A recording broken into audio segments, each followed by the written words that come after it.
hindi ka mag-i-improve kung yung pagpuna sa kapintasan ng iba ang focus mo. Kasi yung mga taong nag-i-improve, sila yung mga naka-focus sa sarili nila.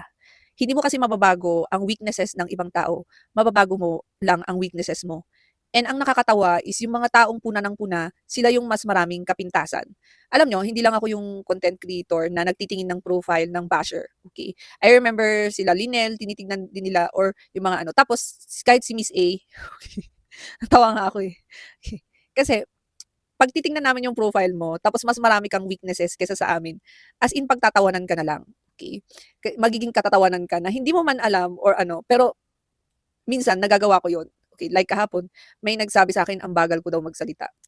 Okay. Pagtingin ko sa profile niya, she's trying to make it. Yung alam mong wala siyang views, walang likes, okay.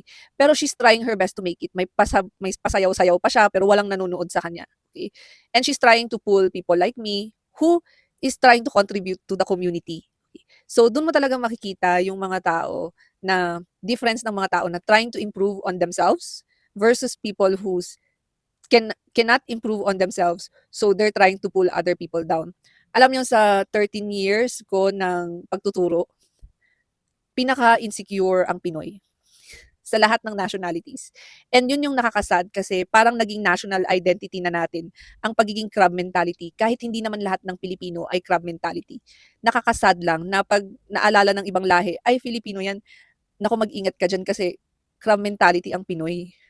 And may mga students ako from other countries na nagsabi nun kasi nagkalat daw siya sa buong mundo. Which is nakakasad kasi ang dami sana nating magandang qualities na natatabunan kasi nangingibabaw yung negativity natin kahit sa internet.